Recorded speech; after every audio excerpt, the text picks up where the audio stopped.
نہ وہاں مصر کی روشنی جلوگر تھی، نہ یونان کے علم و فن کی خبر تھی۔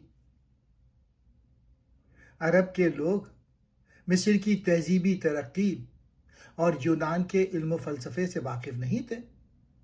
وہاں تعلیم اور علمی تحقیق کا چرچہ بہت کم تھا۔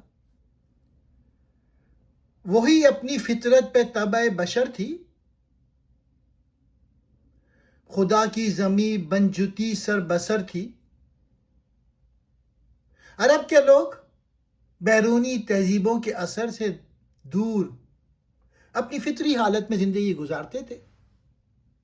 یہ سرزمین ایسی زمین کی طرح تھی جس میں ابھی علم و تہذیب کا بیج نہیں بویا گیا تھا۔ پہاڑوں اور صحرا میں ڈیرا تھا سب کا، تلے آسماں کے بسیرا تھا سب کا۔ عرب کے زیادہ تر لوگ پہاڑوں اور صحراؤں میں خیمے لگا کر رہتے تھے۔ ان کے پاس پختہ مکانات اور منظم شہری سہولتیں بھی بہت کم تھیں۔ کہیں آگ پشتی تھی وہاں بے محابہ، کہیں تھا کواکب پرستی کا چرچا۔ عرب اور اس کے گرد و نواح میں بعض لوگ آگ کی عبادت کرتے تھے اور بعض ستاروں کو مقدس سمجھ کر پوجتے تھے۔ بہت سے تھے تثلیث پر دل سے شیدا، بتوں کا عمل سو بسو جا بجا تھا۔ بہت سے لوگ تثلیث کے عقیدے کو مانتے تھے، یعنی ٹرینٹی جو کرسچنز کا عقیدہ ہے، جبکہ مختلف علاقوں میں بت پرستی عام تھی۔ ہر طرف الگ الگ معبودوں کی عبادت کی جاتی تھی۔ تثلیث یعنی تین خداؤں کے عقیدے جو کہ کرسچینٹی میں ہے۔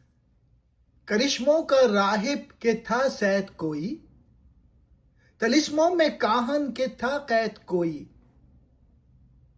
کوئی راہبوں کے دکھائے ہوئے کرشموں سے متاثر تھا اور کوئی کاہنوں کے جادو اور پیش گوئیوں کے فریب میں گرفتار تھا۔ وہ دنیا میں گھر سب سے پہلا خدا کا، خلیل ایک معمار تھا جس بنا کا۔ خانہ کعبہ دنیا میں اللہ کی عبادت کے لیے قائم کیا گیا پہلا مقدس گھر تھا۔ حضرت ابراہیم علیہ السلام نے اللہ کے حکم سے اس کی تعمیر کی تھی۔ ازل میں مشیت نے تھا جس کو تاکا کہ اس گھر سے ابلے گا چشمہ خدا کا۔ اللہ تعالیٰ کی حکمت میں یہ طے تھا کہ اسی مقدس گھر سے ہدایت کا چشمہ پھوٹے گا اور توحید کا پیغام پوری دنیا میں پھیلے گا۔ وہ تیرتھ تھا ایک بت پرستوں کا گویا، جہاں نام حق کا نہ تھا کوئی جویا۔ وقت گزرنے کے ساتھ خانہ کعبہ بت پرستوں کا مذہبی مرکز بن گیا تھا۔ وہاں اللہ کی حقیقی عبادت کرنے والے بہت کم رہ گئے تھے۔ قبیلے قبیلے کا بت ایک جدا تھا، کسی کا حبل تھا کسی کا صفا تھا۔ عرب کے مختلف قبیلوں نے اپنے اپنے الگ بت بنا رکھے تھے۔ ہر قبیلہ اپنے مخصوص بت کو معبود سمجھ کر اس کی عبادت کرتا تھا۔ یہ عزا پہ، وہ نائلہ پر فدا تھا۔ اسی طرح گھر گھر نیا ایک خدا تھا۔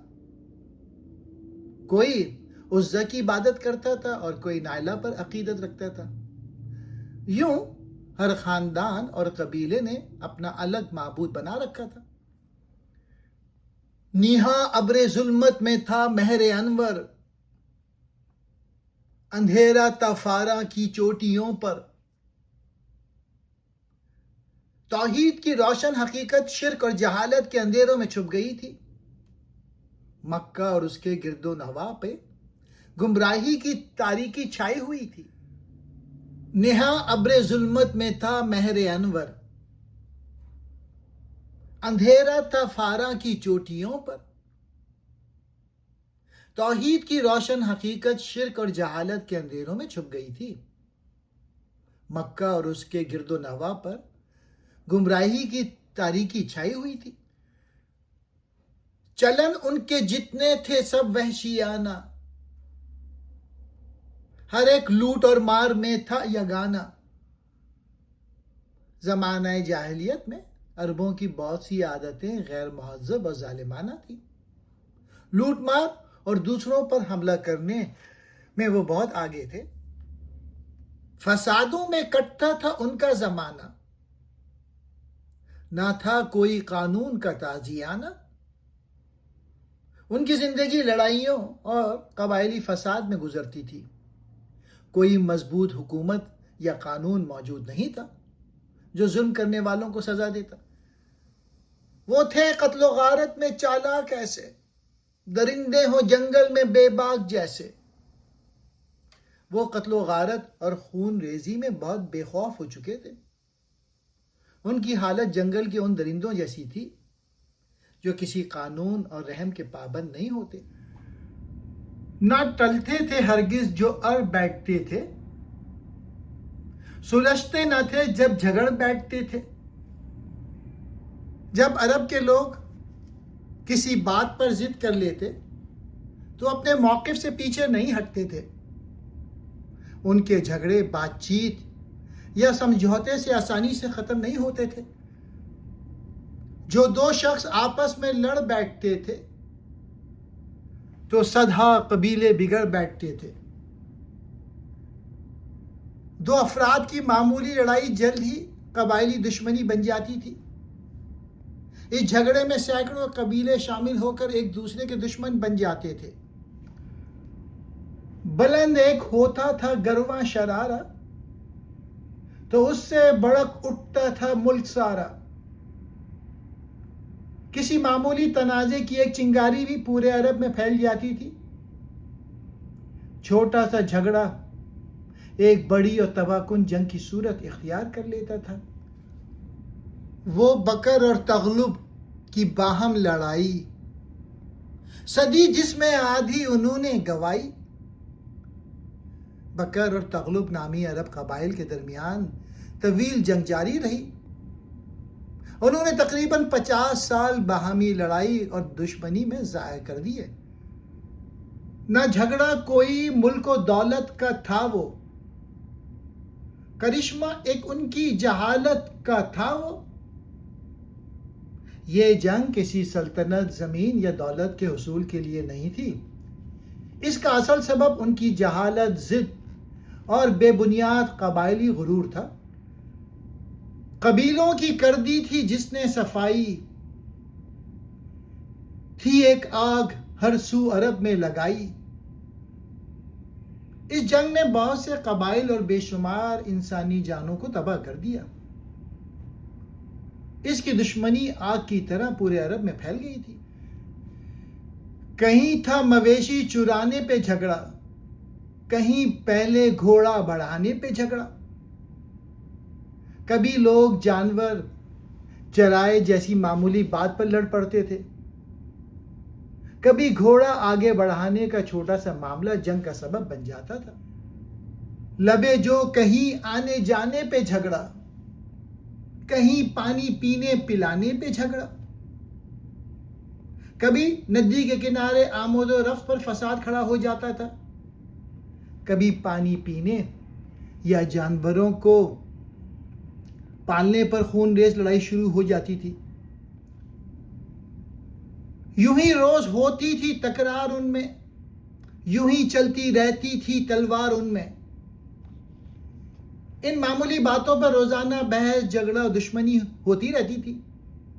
بات بات پر تلواریں نکل آتی تھیں اور خون بہایا جاتا تھا۔ جو ہوتی تھی پیدا کسی گھر میں دختر، تو خوف شماتت سے بے رحم مادر۔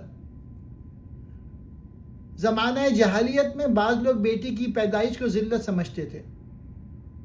لوگوں کے طعنوں کے خوف سے ماں بھی شدید پریشانی میں مبتلا ہو جاتی تھی۔ پھرے دیکھتی جب تھے شوہر کے تیور، کہیں زندہ گاڑ آتی تھی اس کو جا کر۔ جب ماں اپنے شوہر کی ناراضگی اور سخت رویہ دیکھتی تھی تو بعض اوقات معصوم بیٹی کو زندہ زمین میں دفن کر دیا جاتا تھا۔ وہ گود ایسی نفرت سے کرتی تھی خالی، جنہیں سانپ جیسے کوئی جننے والی۔ بیٹی سے ایسی نفرت کی جاتی تھی جیسے وہ اولاد نہیں بلکہ کوئی خطرناک چیز ہو۔ ماں کی گود کو اس معصوم بچی سے نہایت بے رحمی کے ساتھ خالی کر دیا جاتا تھا۔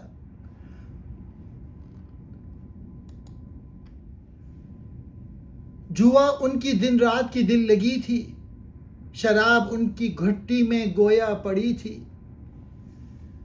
جوا کھیلنا ان کی روزمرہ زندگی کا پسندیدہ مشغلہ بن چکا تھا۔ شراب نوشی ان کی عادت اور معاشرت کا گہرا حصہ بن گئی تھی۔ تعیش تھا، غفلت تھی، دیوانگی تھی، غر ہر طرح ان کی حالت بری تھی۔ وہ عیش پرستی، بے خبری اور بے عقلی میں زندگی گزار رہے تھے۔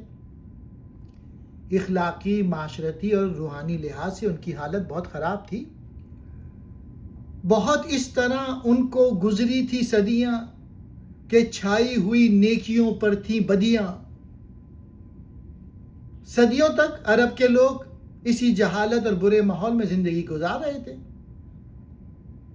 معاشرے میں نیکیاں دب چکی تھیں اور برائیاں ہر طرف غالب آ گئی تھیں۔